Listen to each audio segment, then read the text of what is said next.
আমার লেখা ছোটদের জন্য খুশির দেশে। হঠাৎ সেদিন পৌঁছে গেলাম মেঘের পিঠে চেপে লালপরি আর নীলপরিদের দেশে।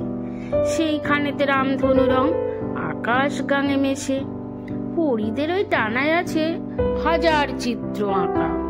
হাসিতে যায় চোখ জুড়িয়ে, সোনালি কেশ যায় উড়িয়ে, পিঠের মাঝে মস্ত দুটি ময়ূর পালক বাঁকা। কি যে মজা বলবো যে কি, আকাশ গাঙের তীরে রং বেরঙের মাছগুলি সব খেলছে আমায় ঘিরে। তাদের মাঝে জলপরি এক অপূর্ব তার রূপ, কালো কেশে আধার নামে, রূপ দেখে তার চাঁদও থামে। নীলাভ ওই স্বচ্ছ জলে দিচ্ছিল সে ডুব। ভারী মজা ওদের দেশে, স্কুলের ব্যাগটা নেই, অনিচ্ছাতে পড়তে বসা, ঘরের মাঝে বিদ্যে ঠাসা বইগুলোও নেই। ভারী ভারী কঠিন কঠিন অঙ্কগুলোও নেই।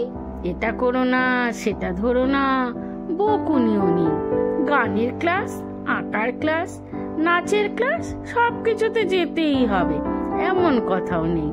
নীল আকাশে তার বদলে পেট কাটার চাঁদিয়ালে কেবল মজার খেলা। দূরে দূরে হারিয়ে যাওয়া, খুশির দোলায় দোলছে খাওয়া, চড়ে মেঘের ভেলা।